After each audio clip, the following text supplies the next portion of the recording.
Welcome to a broadcast of the recent Lorain County Commissioners' General Meeting.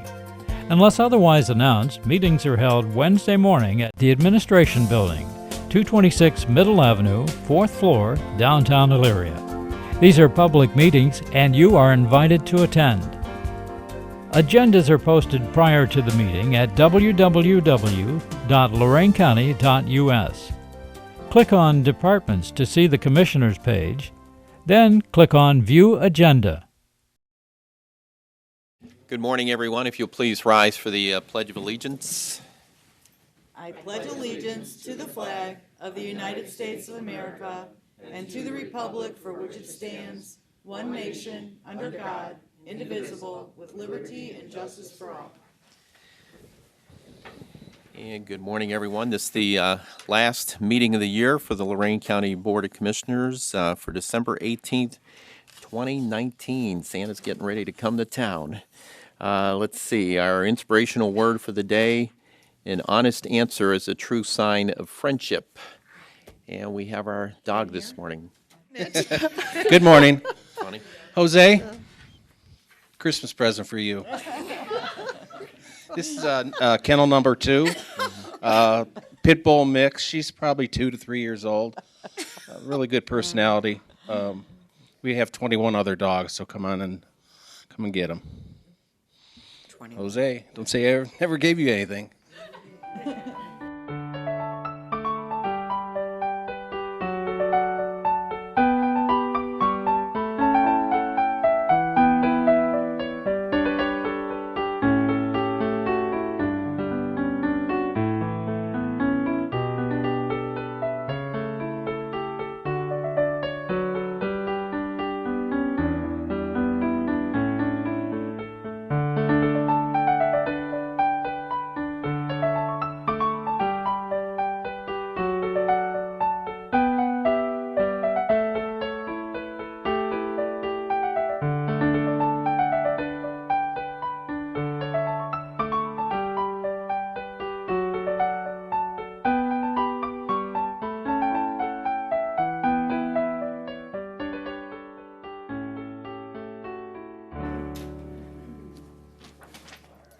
Thank you very much.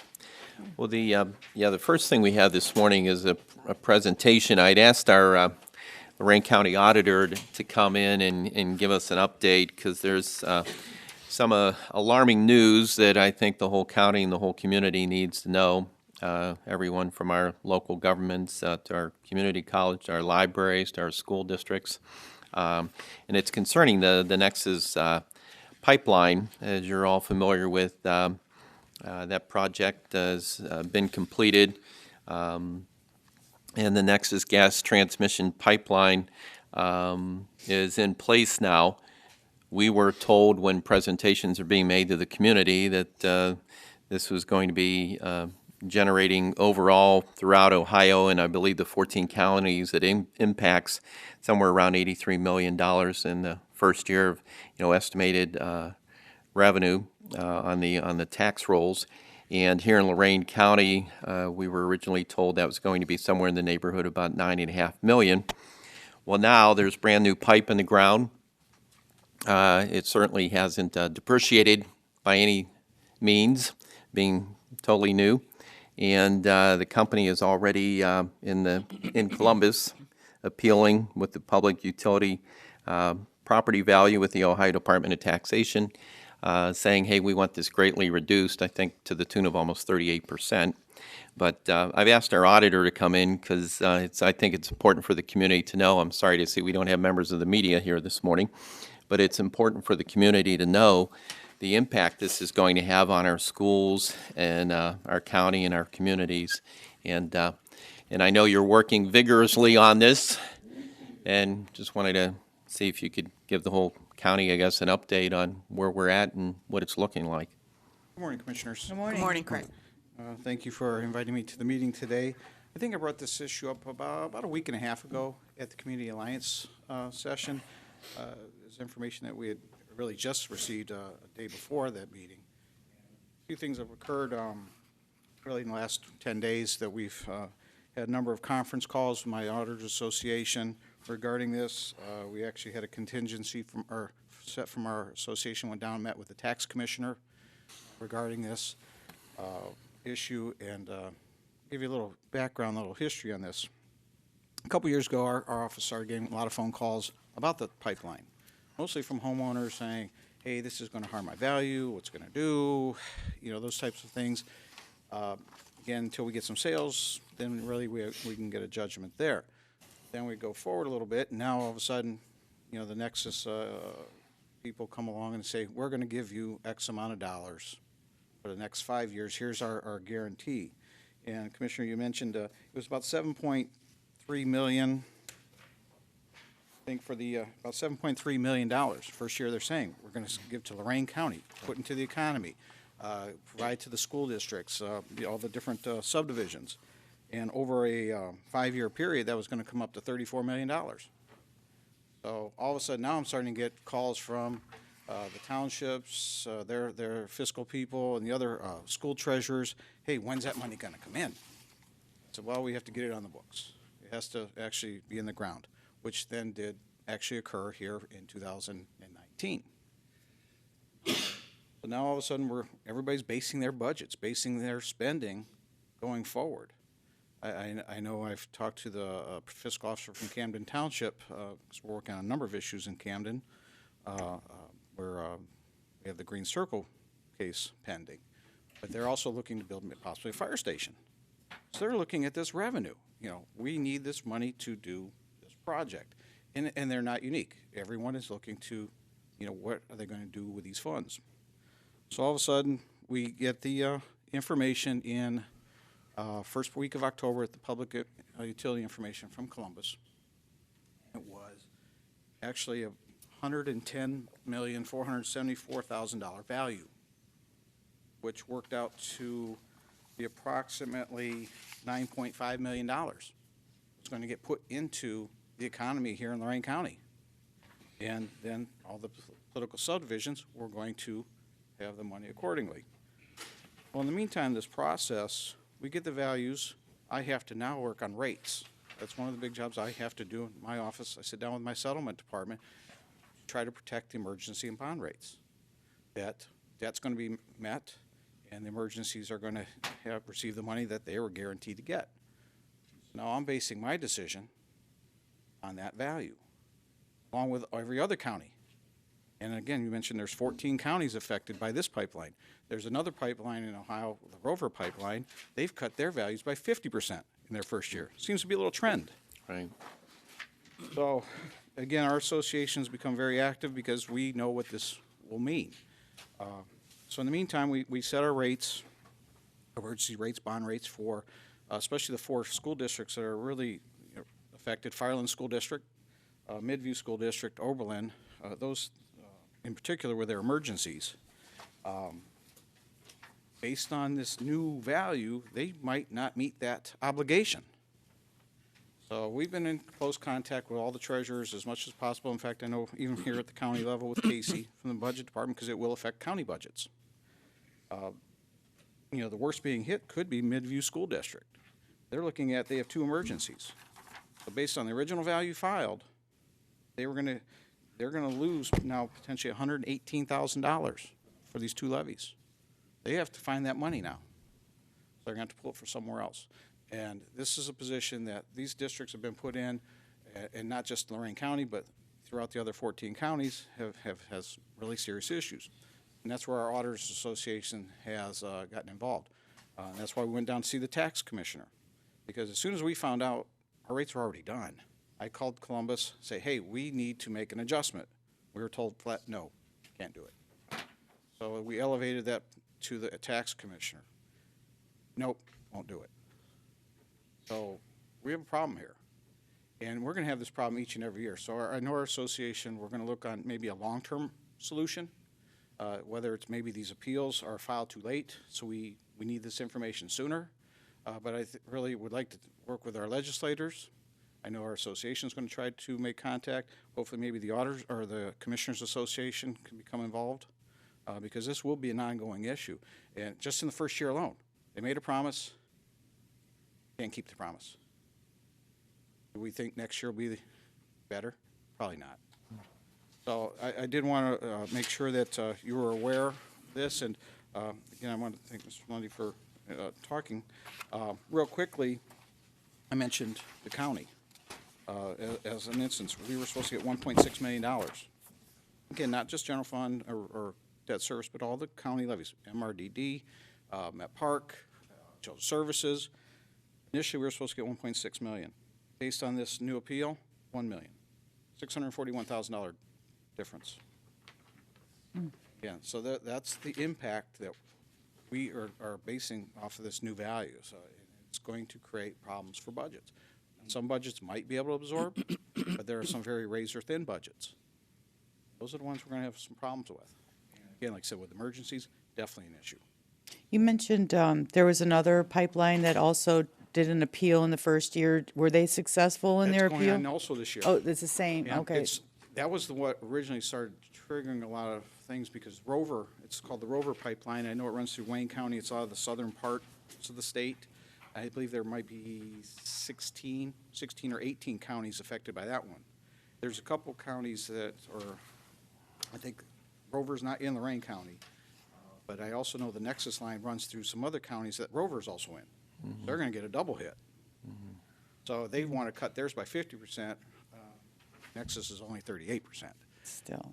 which is highly significant. So we'll see. Now, in our conversations with Columbus, with the tax commissioner, they feel that they can defend the initial value, but we've seen a lot of decisions come out of Columbus that usually do not favor the taxpayers or us. So unfortunately, I'm almost conditioned to say the company's going to win. Wow. Hate to go there.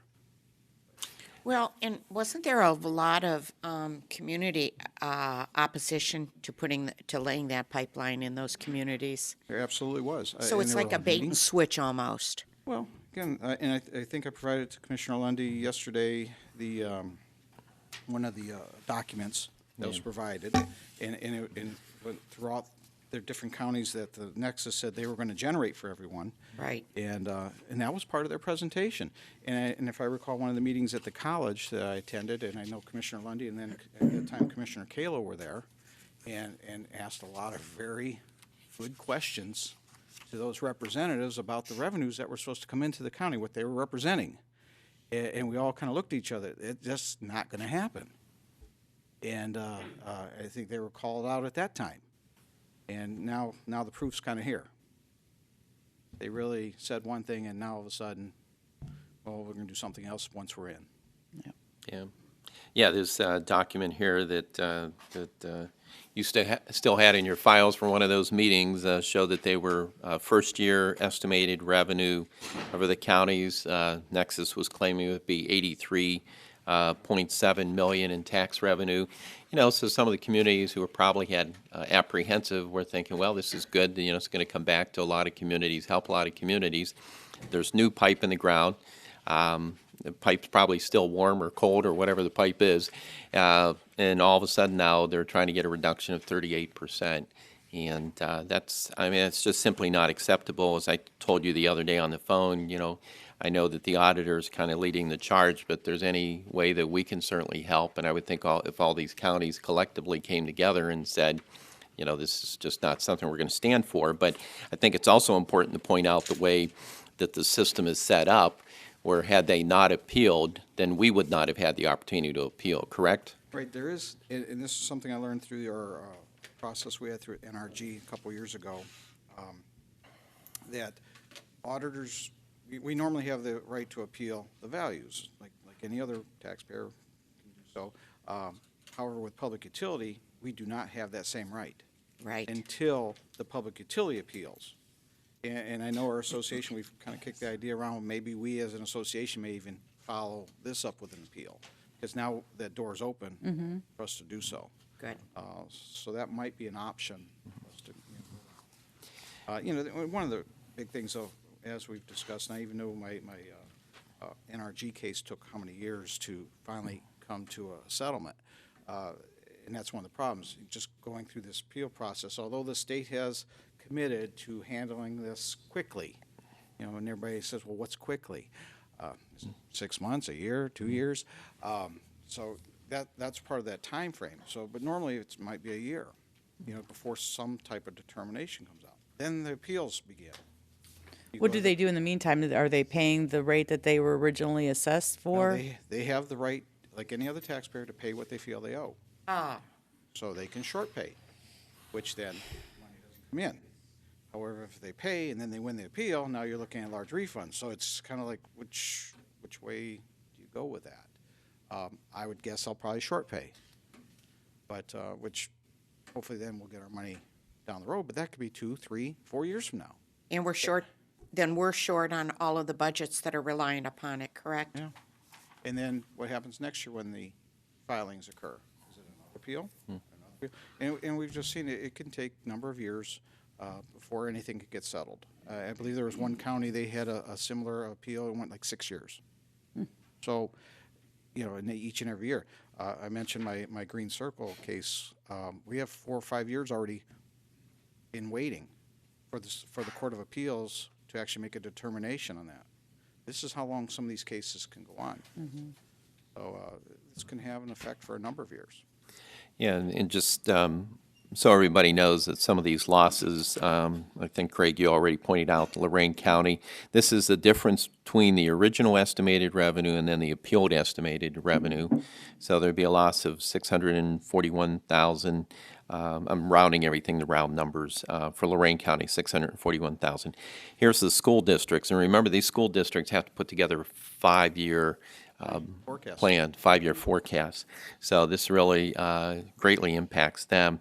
Keystone would lose, $636,000. Midview, $613,000. Oberlin's $744,000. So JVS, $104,000. A year. And Yeah, that's, and- Year? Well, for this coming year, based upon Right. the original filing Exactly. and what the appeal is. Next year, new Right. numbers. But that's for this year alone. right. 1 year. So what are they accrediting or attributing the devaluation to? I do actually, my association did actually email me the filing for Okay. reassessment, and it's a pretty lengthy Of course. document. But again, obsolescence, depreciation, what we hear quite a bit. When people Right. pop. It's not worth it any longer. It's 1 year old, not even a year old. It's already, it's just not good anymore. So you hear that. So that's part of what they're. And am I they're trying- correct, typically values actually go up in the first early years? Well, there certainly shouldn't be a whole lot of depreciation or obsolescence. Or here. obsolescence, yeah. Especially the obsolescence part. I mean, it's Correct. just put in the ground. So, and definitely in a case like this, I mean, the revenue's coming in. It's there. So, again, we're going to look at our options of a potential appeal ourselves.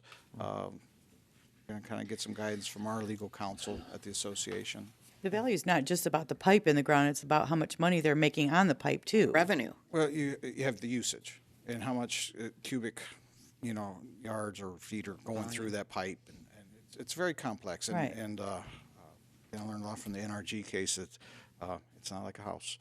Right. Exactly.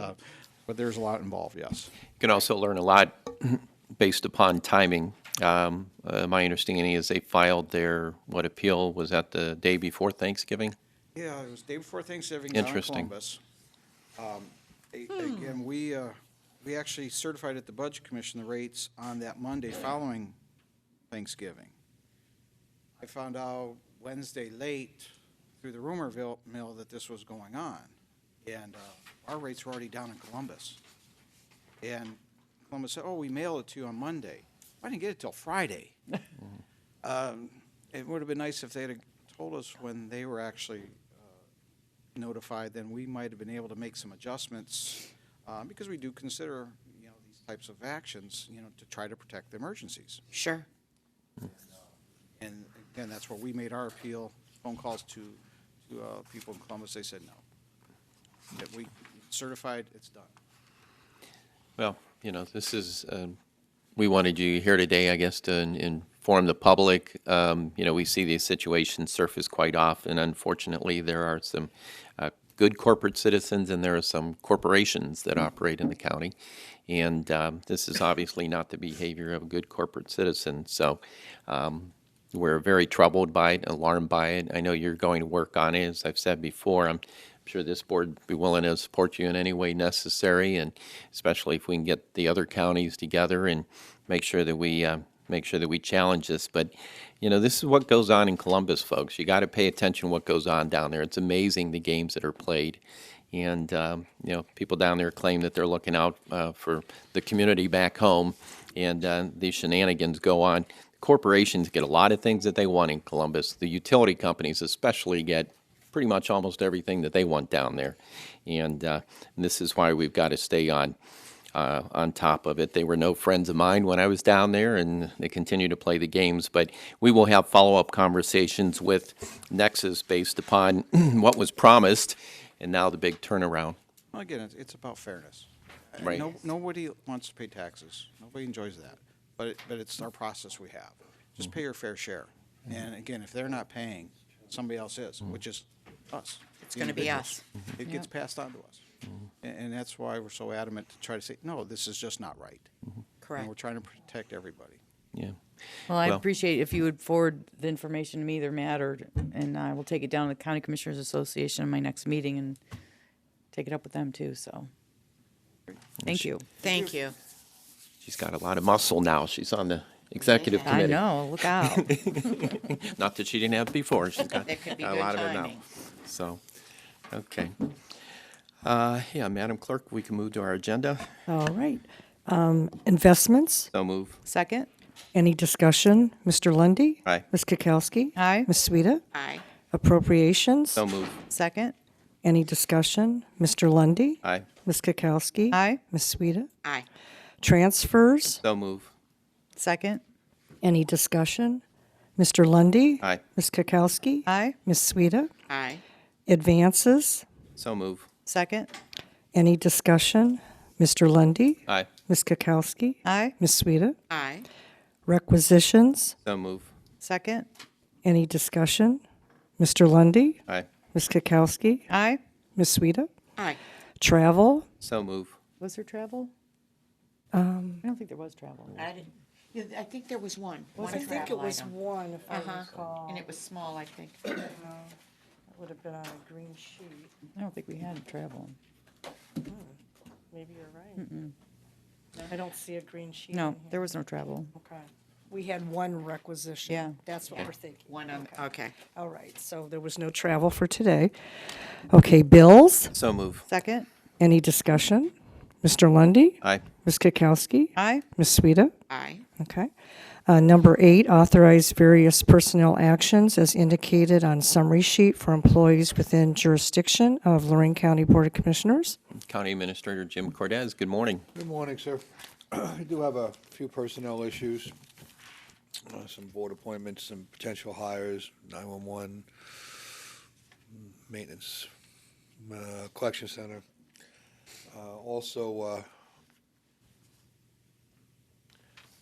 2 pending legal matters and 1 property sale and purchase matter. So all those subjects allowable under the Sunshine Act for executive session discussions. I'd ask at the conclusion of our regular board meeting, we go into executive session, we discuss those matters that I've explained.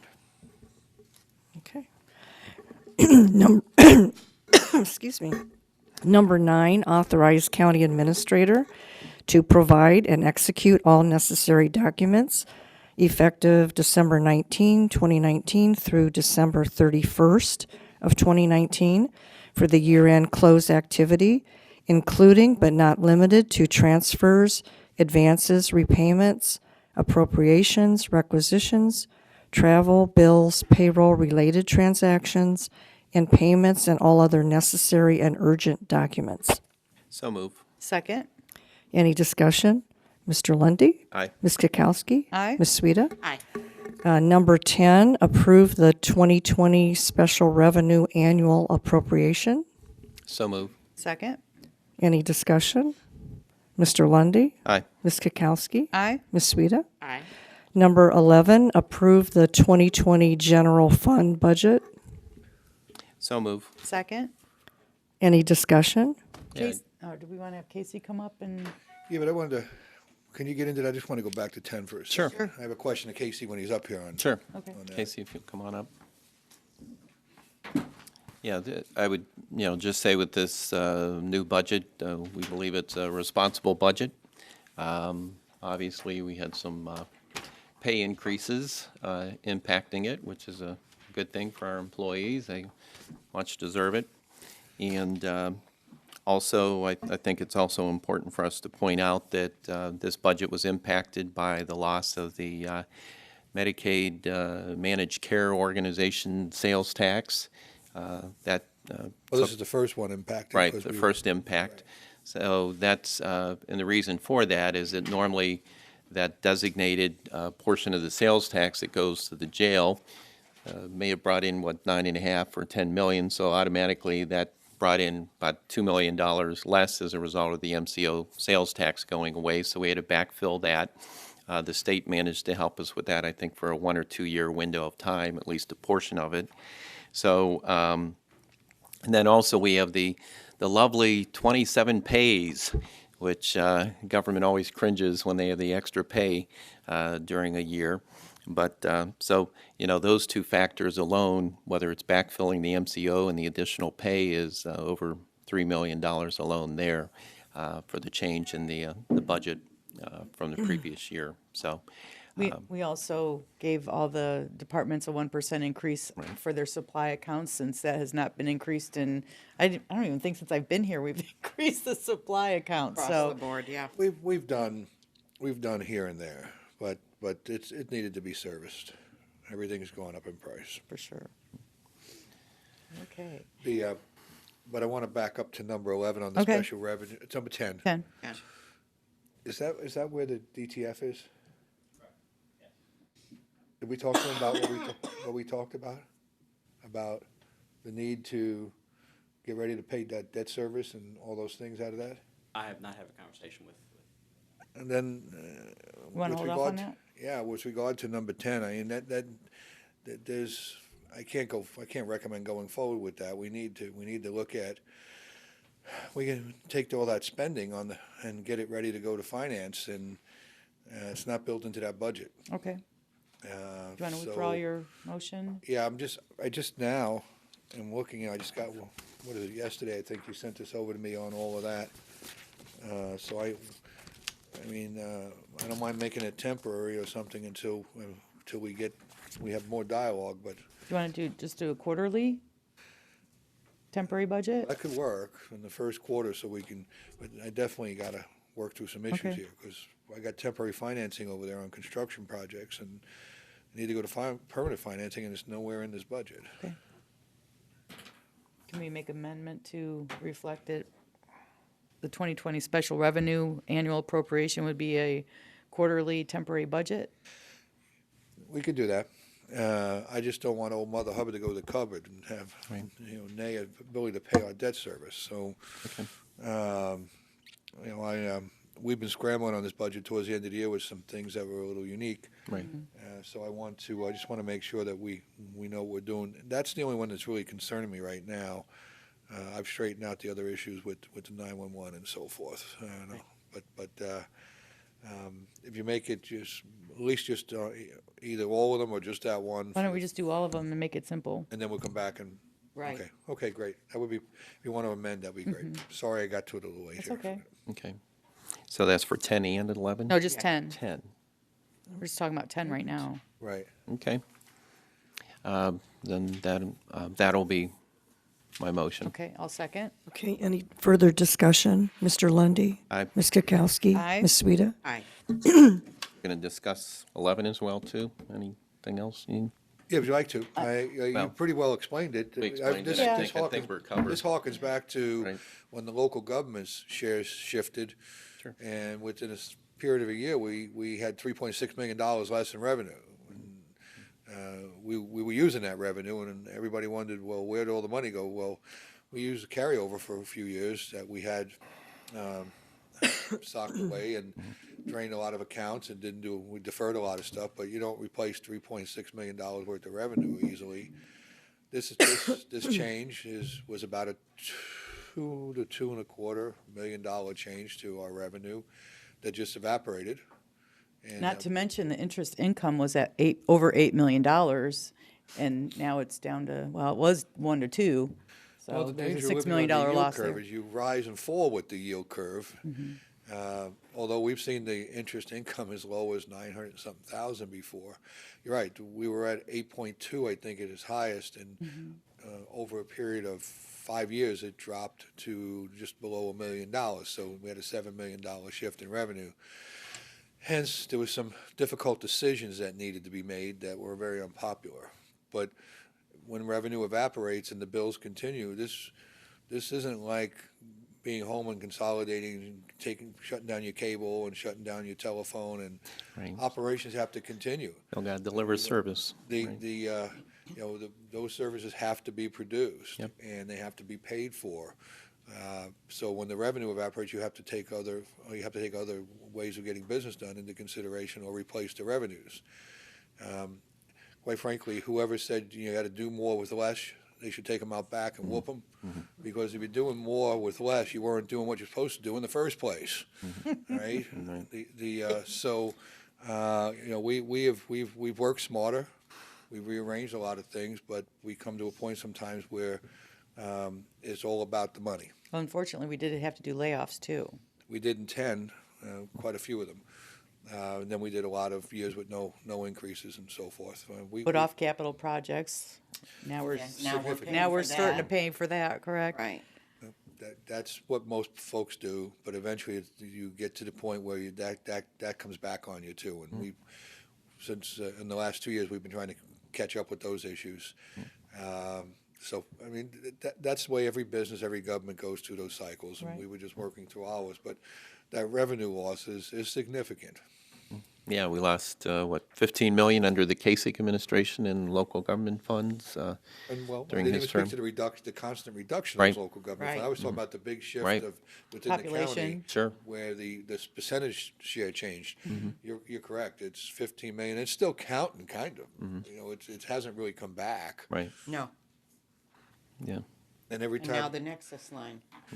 well, the Nexus line I didn't comment on, but I remember meeting with those folks, and the big hype to keep people quiet in the community was how much money was going to be pumped into the various political Right. subdivisions.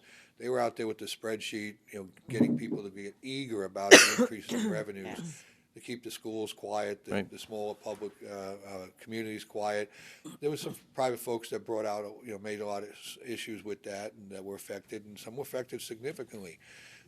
There was one or two bigger communities that fought that, but by far and large, the way they kept all the communities from getting together collectively, banging on them, Showed 'em some was money. how much money they were going to pump into the community through this capital improvement and the increased revenue in the tax base. Well, not just the tax base, but how much income tax for the build out of it and all that. There was like a lot of inflated numbers. So, somebody mentioned bait and switch. Do I think it was a bait and switch? I absolutely do. It was. I've met with these folks many times as this project was going on, and that was the sell. That was the sheet that they were going around to everybody with. And look, here's the valuations. Here's the money we're going to pay into these communities. We think it's in the best interest of us and the communities, the partnership, and now the pipeline's built, and the partnership seems to be eroding very rapidly. It's obsolete. Yeah. Modern day medicine man show there. Yes, Yeah. it was. Wow. So But, I know I talked to Sheriff this morning and he contacted you this morning. Did we work that out, I hope? I had some conversations, and he explained the reason why they had asked for the increase in funds. It had to do with shifting salaries, employees coming off probation, raises, holidays, overtime. So their figures, our figures were based off 2019 budget. They were figuring based off of end of 2019. They kind of took a real-time look at. So that's why they're the difference in calculation. So the 3% increase in the salaries and the extra pay and all that we've anticipated for, does They're- that offset that They're- extra? They're saying that's not, no, that's why they're looking for that extra, those funds above and beyond that 3%, 1%.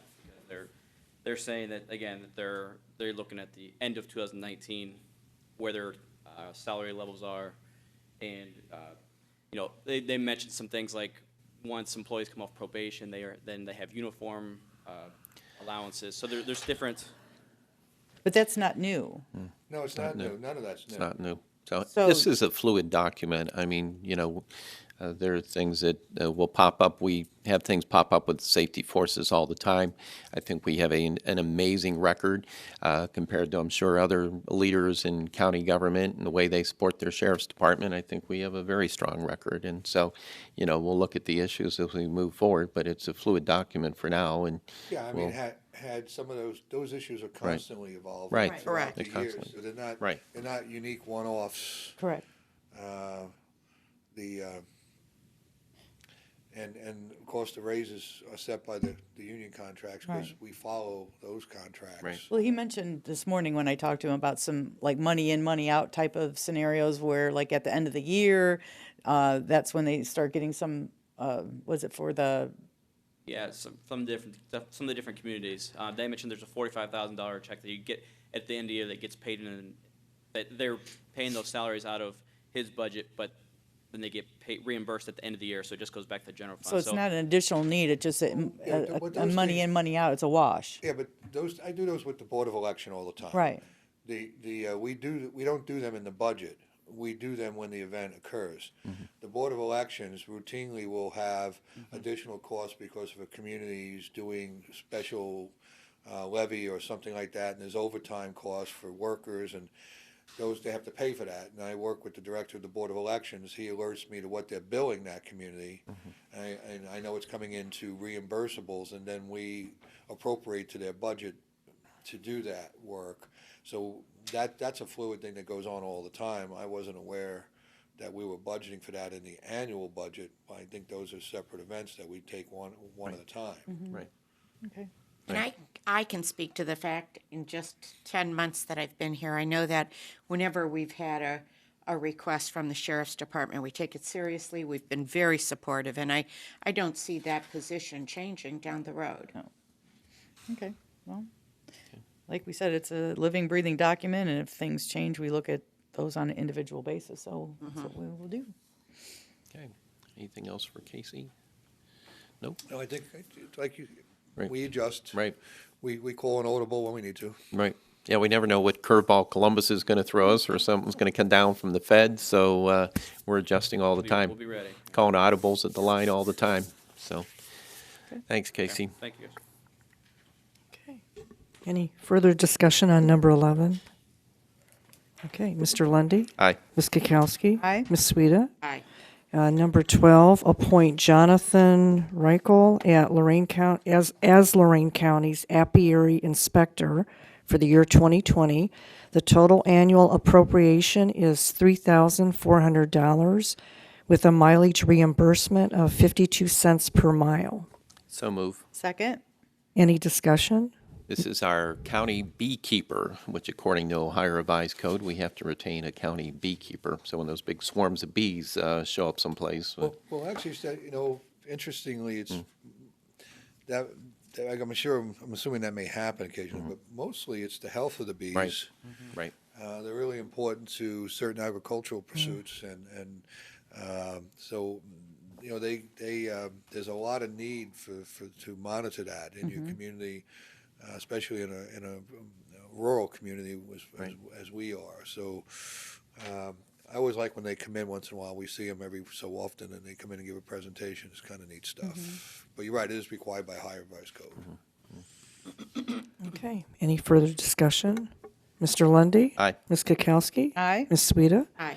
Number 13, authorize the creation of the Lorain County Convention Facilities Authority per Ohio Revised Code 351.02. So move. Second? Any discussion? Mr. Lundy, Aye. Ms. Kukowski. Aye. Ms. Sweda. Aye. Number 14, authorize the formation of the Lorain County Complete Count Committee in reference to the 2020 census. So move. Second? Any discussion? Mr. Lundy, Aye. Ms. Kukowski. Aye. Ms. Sweda. Aye. Number 15, under Community Development, award various contracts for homeowners to receive grant assistance for CHIP FY18 home repair and private rehabilitation activities for home repair and home rehabilitation assistance, which includes a contingency for any unforeseen change orders. So move. Second. Any discussion? Mr. Lundy, Aye. Ms. Kukowski? Aye. Ms. Sweda? Aye. Okay. We did add that address in, correct? Yes, yes, we did. That is, we only had one. I was wondering why it wasn't there, but you have the packet on that chip, right? There was 3. Well, there was a couple on hold. I looked at one more before we went to the board. Okay. Oh. That was the last one. One of I them was sent missing over. an address, but I just looked it up by the permanent parcel number. Yeah, I had one held. I had some questions on it. I didn't send it over until late, so that's probably why I didn't get in there. Okay. Number 16, approve and enter into a memorandum of understanding with Lorain County Public Health for the provision of plumbing inspections in commercial and residential buildings on behalf of the Lorain County Building Department. So move. Second, Any discussion? can you explain that? This is all prep work. Okay. This is required when you want to work with the health department, so Don and I had a conversation with Dave Koval, and then this is just a completion of those conversations, so that they continue to do these things when the building department's up and running. This will be all part of the package once we get certified and we start operations. They're doing it right now. But just to be clear, we're still waiting on the state's approval for a building department. It kind of makes it sound like we already have Yeah. have it in place I here. can give you a quick update if you'd like. Sure.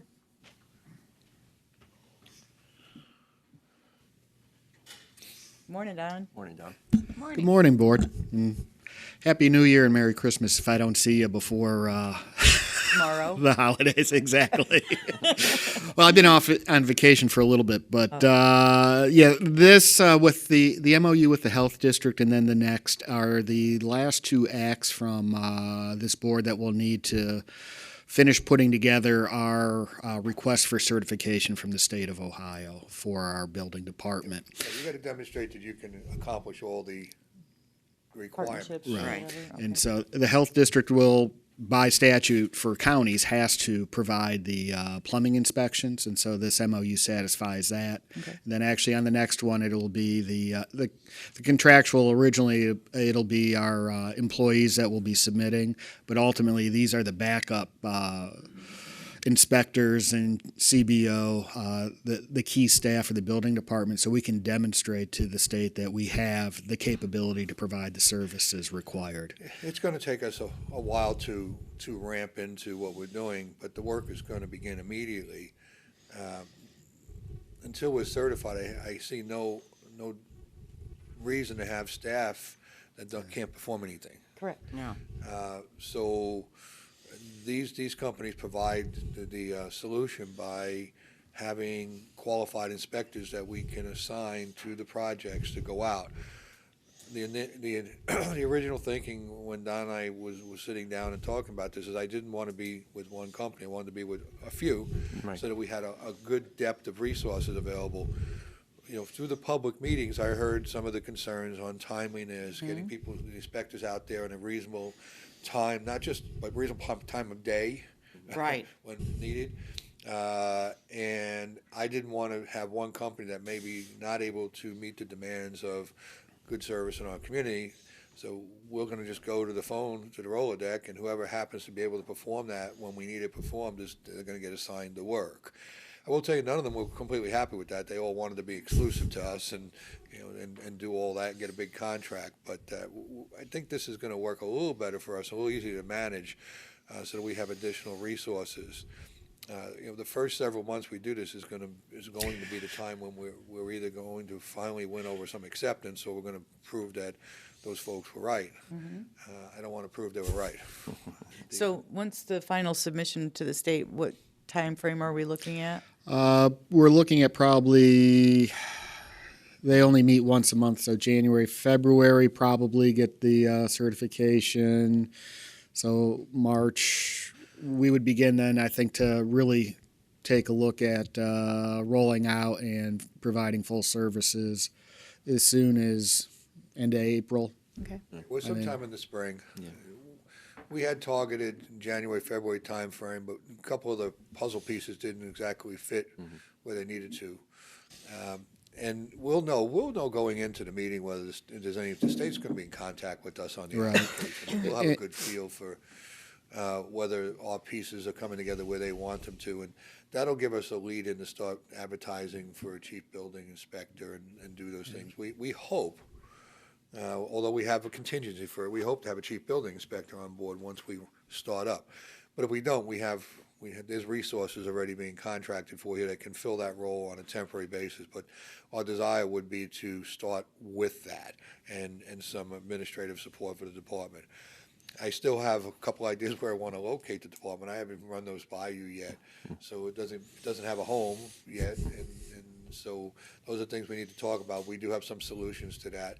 But clearly, it's a bad fit for this building, for the type of business and the traffic it's going to have. So Don and I have been working on a few of those issues, and so we'll work through them all. And that was chief, not cheap, right? Never cheap. It won't be Yeah, cheap. no. Never. Sounded like cheap. No. Sorry, that's that New York accent. As they get older, they get mush mouth more, and it's just kind of these folks are in high demand. They're hard to come by. They are. Most communities have to actively seek them out and compensate them generously. Or they share. Or they share, but the sharing part And the service falls. has caused significant problems for communities before. Not all, but some. But hopefully we'll be able to work through most of that. Okay, great. Thanks, Don. Thank you. Thank you. Okay. Okay. Any further discussion? Mr. Lundy, Aye. Ms. Kokoski? Aye. Ms. Sweda? Aye. Number 17, authorize the acceptance of proposals for professional consulting services for the Lorain County Building Department from Associated Consulting Solutions, LLC in Mentor, Ohio, Inspection Solutions, LLC, Philadelphia, Pennsylvania, and Safe Built in Bedford Heights, Ohio. They would provide commercial residential plan review services, inspection services, and backup building official services by an experienced expert as required by Ohio Board of Building Standards. So move. Second? Any discussion? I just want to point out, you see Pennsylvania, you see Mentor. What these folks do is they contract with people that are very close to your community. We're not going to have an inspector driving all Right. the way from No. Pennsylvania Right. to Yeah, come right. here. They have a depth of resources. They have consultants on their payroll that are in lots of geographical areas. So I don't want somebody picking this up going, well, why are you bringing people in from Pittsburgh to do work? Most of these folks are going to be located in and about Lorain County, Northeast Ohio, in the in the Contiguous? adjacent counties, but they won't be coming from Pennsylvania. Okay, any further discussion? Mr. Lundy, Aye. Ms. Kukowski? Aye. Ms. Sweda? Aye. Job and Family Services, number 18, authorize various personnel in 2020 to utilize the various credit cards not to exceed $4,000. Said usage is for work-related expense, food, transportation, gas and oil, motor vehicle repair and maintenance, conference, telephone, and lodging. So move. Second? Any discussion? Mr. Lundy, Aye. Ms. Kukowski? Aye. Ms. Sweda? Aye. Number 19, Children's Services, authorize various personnel in Lorain County Children's Services Department to utilize the agency's MasterCards for the year 2020 not to exceed $2,500. So move. Second? Any discussion? Mr. Lundy, Aye. Ms. Kukowski? Aye. Ms. Sweda? Aye. Engineer, number 20, award contract to Kelston Incorporated, Shelby, Ohio, in the amount of $149,750 for the 2020 Brentwood Lake wastewater treatment plant disinfection conversion. This was the only bid received and will be paid by sanitary capital equipment account. So move. Second? Any discussion? Jerry, I mean, this is the only bid we received, and I guess we already checked to make sure that it wasn't in excess of what we thought this cost was going to be. I just get concerned when we only receive one bid, and that's the one we move forward with.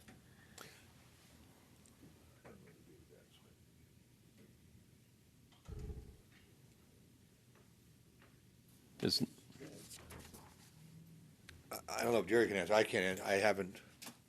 Well, normally, when you only receive one bid, you have an idea as to, Estimate?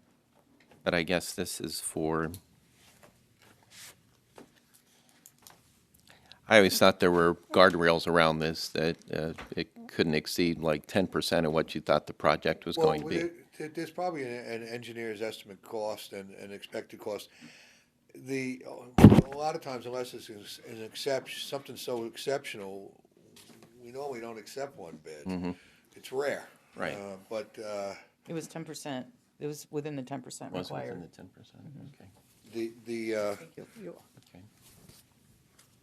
So Yeah, the clerk had the document, it was within the 10%. Okay. It always makes me nervous, so, Okay. Threshold. okay, we're good then. Any Not a lot further of people that discussion? do that kind of work. Probably aren't a lot of people, right? Okay. Mr. Lundy, Aye. Ms. Kukowski? Aye. Ms. Sweda? Aye. Okay. Is there any public comment for today? Public comment, if you'll please come forward. You have 3 minutes for your comment.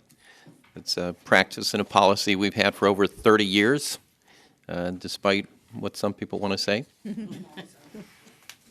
No, you're good. You're good. Some people want to claim it for their own. The Elyria City Council taught me a little toughly. Theresa Shay, 519 East Avenue, to the commissioners and the rest of you. For years and years, I have met various people who in Elyria that sought impossible changes and spent a long time working on it. Pauline Laboda stopped a company from dumping chemicals in the air and water. Vivian Jameson observed and reported a chemical dumping on land by the river and stopped it. Norm Failing sought new water and sewer pipes for our infrastructure in Elyria and the redoing of Middle Avenue. They all had a dream of an impossible change and a better place and spread that dream, as did many others. My dream, as you know, is of an effective bus and train system. You well know, not of a town and county that ignores an important issue. All these people I mentioned and more, some saw a change and some laid the layer that brought about the change. In a place like Elyria, which is what I speak for, I meet people who have to walk 10 blocks to buy food at a drugstore and try to carry it home. It is hard but necessary to carry heavy groceries in multiple backpacks for a more expensive price. People are walking on my street many blocks to get to downtown. Now that the weather's like this, maybe you'll think of that, but still have bad shoes and are cold. Homeless people with no gloves have no way to get help. I am here crystal clear, asking not to be placated. The one thing I learned from the pioneers of our city, people who protected us and planned, exposed, and shouted for more, Pauline Laboda, Vivian Jameson, and Norm Failing, is to persist until others see your vision and dream. I see buses taking people to work and to buy food. Easy transportation, city to city, but first of all, commissioners who prioritize and look at their funds first. Bad day to bring it up, but of all of the people they forget. Thank you very much. Thank you. Others wishing to participate in public comment this morning? Seeing none? Madam Clerk? Mr. Cordez? Thank you. I have a couple late pieces of business. One of them is the King Ditch Restoration Phase 3 that we need to get on, that we didn't get on the board. Here's from Peter and the engineer's cost. I would ask that we do that.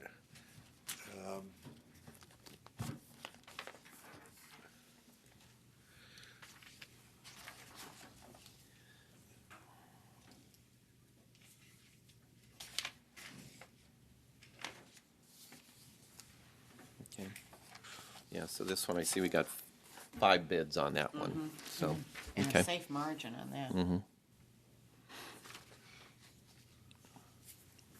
Payable through stormwater. Yes, so we just get an authorization for that, we'll move that forward. That's what you want to write down? They want to start by January 6th.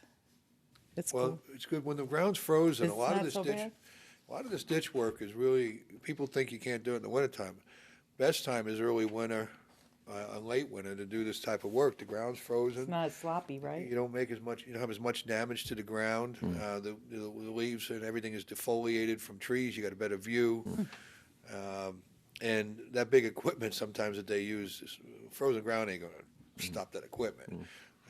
So the restoration of the area is far less when we can get in there when the conditions are right. Good, Okay. good. Want to make a motion?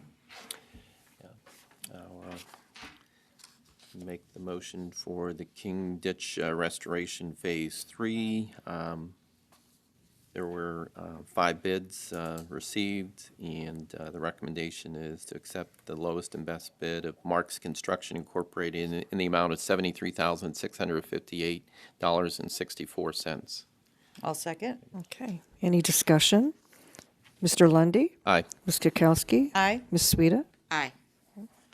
Yeah, Don, do you need this target of opportunity grant application done?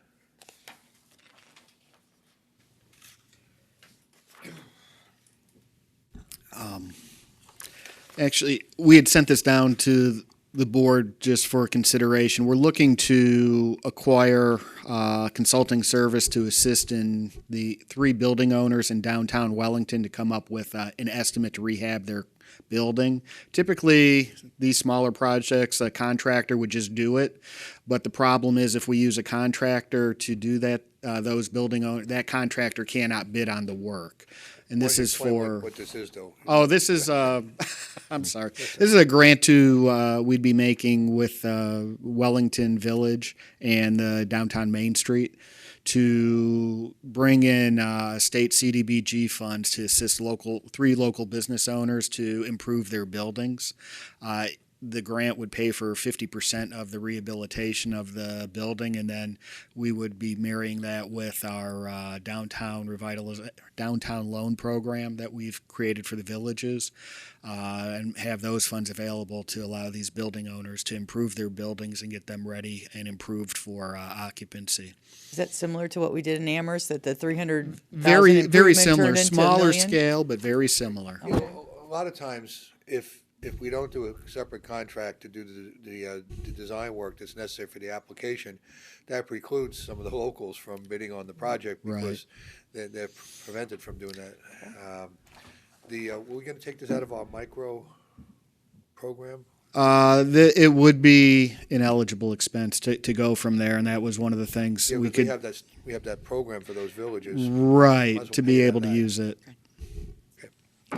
So the resolution is in the matter of authorizing the administrator of Lorain County to enter into a contract with a pre-qualified consultant to perform design services for 3 downtown buildings located within Wellington, Ohio. Correct, and we'd be going off our statement of qualifications that we collect annually. Well, this will just finish the year with the year of Wellington. I mean, Yes. Yeah, they have Thanks, been like in the news. Yeah. They've been incredibly Good for active. Wellington. They've been a good partner. are.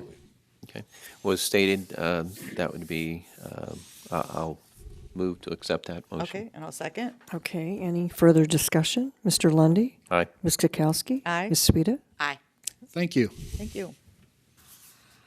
outside of wishing everybody a happy holiday, this will be our last meeting until almost the middle of January. Yeah, right. I noticed that we've done the annual resolutions. I'll make sure the county stays safe. My first one probably be a pay raise for the administrator. He tries that every year. Every year, I get caught every year. They catch So, you. Every year. But not everybody has it as good as everybody else, so be kind and generous. Don't just walk by those people that are out there ringing the bell and other folks that are trying to help the needy. Because when you help others, you help yourself. Yep. Happy holidays, everybody. Thank you. Okay. Thank you. Mr. Innes? Mr. Petticourt would like to come over and discuss with you a pending litigation matter in executive session. How much does he want us to settle for this time? More than you're gonna want. Wow, thanks for I the don't great know holiday anything. spirit news. Yeah. Happy New Year. Count on you, Jerry. Okay. Ms. Kokoski? All right, well, last Wednesday, Commissioner Sweda and I attended the Mexican Mutual Scholarship Fund fundraiser at Mexican Mutual, and they had great food and fellowship, as always, at that event. Thursday, I attended the Reentry Coalition meeting, which was held at Goodwill of Lorain County, and they have a couple things going on there that's kind of new. Every third Wednesday from 10 to 1 o'clock, they have a food pantry, and it's at 145 Keep Court in Elyria, if you're not familiar with where they are. They also have job readiness and job reentry programs at that location. If you're interested in finding out how to get a resume, cover letters, job search, interview skills, all that type of thing. Also at 145 Keep Court, and you can call Rick Hernandez at 440-244-3174. And also, he's doing free computer training, both at that location and in Lorain, on West Erie Avenue at 201 West Erie. So if you want to learn Word or Outlook, Excel, PowerPoints, things like that, you can also call Rick about that. Citizen Circle meets the fourth Tuesday of every month, and that's for people coming out of prison or jail that need help with all kinds of different things like housing, transportation, job readiness, all those kinds of things. So they meet at the Amy Levin Center on 254, and I don't have the address in front of me, but you can call my office if you need to find out more about that. From there, we all attended North Ridgeville's Chamber of Commerce Christmas luncheon. It was a very nice event. After that, we had a meeting regarding the census for 2020 and the importance of making sure everyone is counted, and they are also looking for workers. So if you're interested in a part-time job, you can go to their website, which is 2020census.gov/jobs. Saturday, we all attended the man-to-man support group at Mercy Cancer Center, and always they have great food and a great support system there for people that have survived prostate cancer. Sunday, I spent most of the day with Santa. First was pancakes with Santa at Commissioner Sweda's event, and then on to our transportation center where Santa was there to welcome all the children and their families. They also had trolley rides, food, and our staff went above and beyond to make this a great success. I want to thank them and congratulate them on such a great job that they did, and hopefully it'll be even bigger and better next year. Yesterday, Commissioner Sweda and I attended the Recovery Court graduation, and it was very, very inspiring morning as we watched 5 young women with over a year of sobriety get their lives back. They finished the program, they got jobs, they got GEDs, they got their driver's licenses, but most of all, they got their families back and are now giving back by reaching out to others who are struggling like they were and showing them hope. There were a lot of happy tears yesterday, and the room was packed with both treatment teams, families, and future participants that will hopefully see that it is possible to get their lives back too. So it was really great. And this, like it was said, this is our last meeting, so I just want to wish everyone a very Merry Christmas and a very safe and Happy New Year. End of my report. Yeah, I wasn't able to make the recovery court, but, every chance we get, we remind people that, addiction is a brain disorder, and it's a very challenging road when you try to make it through recovery, and, still it's important for people to realize that alcohol is still, the leading issue when it comes to addiction. Had the opportunity to attend a luncheon in North Ridgeville with my colleagues for the North Ridgeville Chamber of Commerce. Always a nice group of business professionals there, and they do a lot of good things in the community. Everybody had to bring a toy and drop that off, but always a great group of people, and they really do a good thing for the business community there in North Ridgeville. As was pointed out, we had a chance to meet with some representatives with the Census Bureau. You will be reading about, as we approved today, a complete count committee. That's an initiative where we're bringing together governmental leaders. We're bringing together faith-based leaders, school system leaders, business leaders throughout the community. We want to make sure that everyone is counted. It's very important, obviously. States lose congressional representation if they don't have people properly counted. They need to make sure that they're counted counted once and counted at the right place. And, we have challenging issues, obviously, in our society where sometimes the kids are with mom one day if the parents are divorced, and sometimes they're with the dad another day. And so, that's just an example of how challenging it can be trying to make sure you get a proper count of everybody, whether they're with somebody at one time or with the other. They can only be counted once. But also at stake is federal dollars and federal programs based upon census data, about $1,800 per person. So we want to make sure that everybody is properly counted in the community.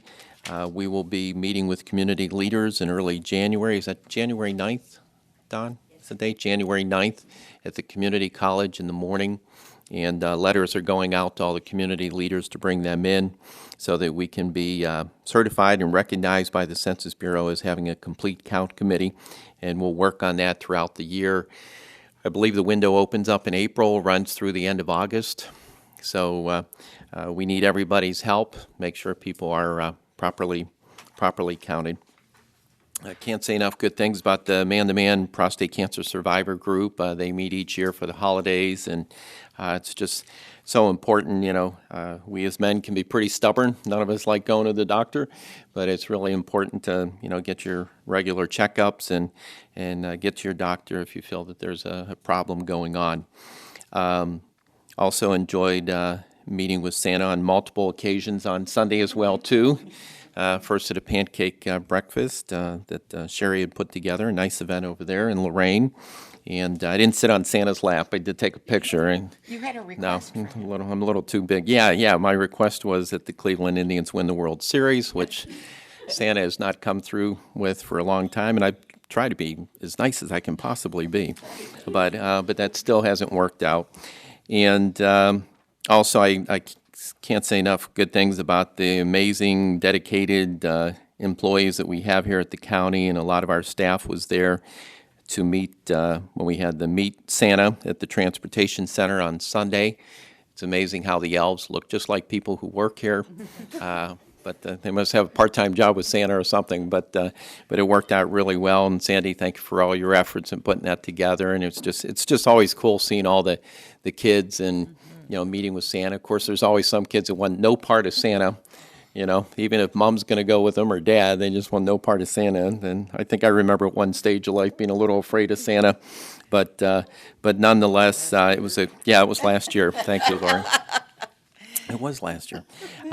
But thank you to all of them. It was a very, very nice community event. And if you have not had the opportunity to be inside or see our transportation center, we hope that you'll take a look at it sometime. It's also a great facility for community events and weddings and things of that nature too. So we try to utilize it as much as possible. And that completes my report. I'll just say happy holidays to everyone, and be thankful for what you have. There are a lot of people who don't have much and kind of live meal to meal. So I think, as Jim pointed out earlier, this is the time of year that hopefully you go the extra mile, but we should be doing that as much as possible throughout the course of the year, too. That completes my report.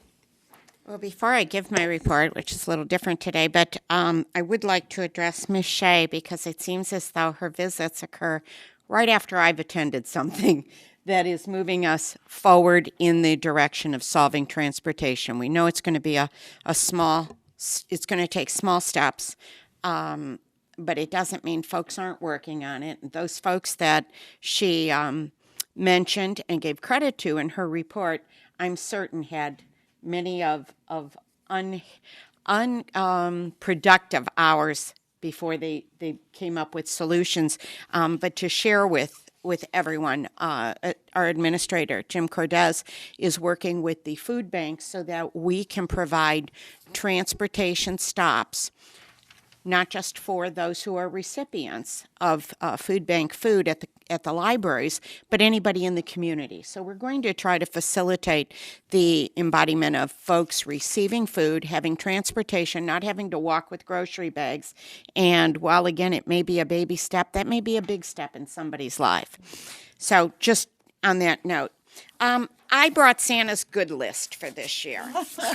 I thought that it would be important to talk about all the good things and folks that Santa has on his list for this year. So here's the list I have for 2019. Our County 4-H, who celebrated their 100th anniversary. 100 Men of Lorain County, who just had their annual holiday party. 100 Women of Lorain County. It's a group I belong to. They raise $10,000 each quarter and give it to a deserving county nonprofit. The beekeepers had their 100th anniversary, and we talked about the ecological importance of maintaining our bees. Big Brothers, Big Sisters, Boys and Girls Club, Columbia Community Foundation, El Centro, Grafton Midview Library, who celebrated 75 years, Hearts of Patriots, Kiwanis, Elyria Kiwanis celebrated 100 years, Licata, LCCAA, Dr. Ballinger and LCC that continues to give back in so many ways to our community and our young adults. Thank you to the Lorain Club of Negro Business and Professional Women. They gave me a special award this year. For that, I am thankful. Lorain County Chamber of Commerce, Lorain County Health and Dentistry, Lorain County Job and Family Services, the Lorain County Labor Agency, Lorain County Drug, Juvenile, and Veterans Courts, Lorain County Metro Parks, the Lorain County Sheriffs, the Lorain County Visitor Bureau, 911, all local law enforcement and first responders, Lorain County Rising, Lorain County Urban League. League of Women Voters Oberlin Area, our port authorities, Move Lorain County, the new Main Street in Lorain, Murray Ridge Center, NAACP, the Nord Foundation, our North Coast mayors, Hunter, Zilka, and Jensen. We have Oberlin Community Services, Oberlin Rotary, Operation Open Heart. We have Prosecutor's Office. We have the Second Harvest Food Bank, Valor Home, Veterans Administration, so many things, good things, and work being done this past year there. All of our VFW posts who continue to serve our veterans. It was the year of Wellington, and it looks like it's going to continue. Congratulations to the cities of Lorain, North Ridgeville, and Elyria, where they have new mayors coming in 2020. I want to thank the villages and townships who have welcomed my visits and my participation. A big shout out to our tremendous staff and everybody who helps to make the county run so smoothly. To Jerry Innes, who doesn't keep us out of trouble but defends us when we're there. To our county administrator, Jim Cortez. I don't know anybody who works harder. And to my colleagues, where we always share a common goal, we listen to each other's solutions, ideas, and suggestions for how to achieve that goal, and we always end up able to speak in a collective voice. So I'm looking forward to 2020. I hope it's an even more productive year for all of the folks. I hope I didn't miss anybody, and I hope everyone has a great holiday. Thank you. The pipeline is on Santa's bad list. Yeah, there you go. Thanks. Okay. You remember, Santa's got to check that list twice, so that's, Twice. yeah. And if I missed anyone, I know Santa knows who you are. He'll find you. Right. Okay. Well, we have a lot of meetings coming up in January, so I'm just going to kind of go through the list here. The first meeting of the year will be January 13th, and that will be the Commissioners' Organizational Meeting. Also on January 13th at 11 o'clock a.m. will be the Transportation Improvement District meeting. And the Land Bank meeting is tentatively scheduled for Thursday, January 16th at 10 o'clock a.m. On January 21st at 9:30 a.m. will be the Stormwater District meeting. On January 22nd at 9:30 a.m. will be a regular Commissioners Board meeting. January 28th at 11 o'clock a.m. will be the Investment Advisory meeting. And just making a note here that the State of Ohio mileage reimbursement for 2020 will be 52 cents. Board correspondence? I would move that the reading be waived. I'll second. Okay, any discussion? Mr. Lundy, Aye. Ms. Kokoski? Aye. Ms. Sweda? Aye. Okay. At our last meeting of the year, I did mention to you on Facebook, I know it has that automatic mechanism that always triggers every Wednesday, so if we can make sure we adjust that, and if anybody's already seen that on Facebook, I just want to confirm we are not meeting on Christmas Day Correct. next Wednesday. Correct. And then we won't be meeting until our organizational meeting then on the Organizational 13th. So, seeing no other business at this time, I would move that we go into executive session for the reasons stated by the county administrator and the assistant county prosecutor. And I'll second. Okay, any discussion? Mr. Lundy, Aye. Ms. Kokoski? Aye. Ms. Sweda? Aye. Okay.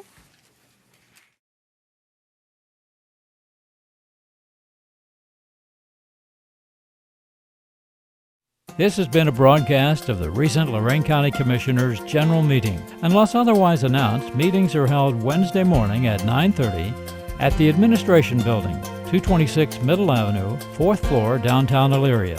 These are public meetings, and you are invited to attend. Agendas are posted prior to the meeting at www.loraincounty.us. Click on Departments to see the Commissioners page, then click on View Agenda for a printable copy of the agenda.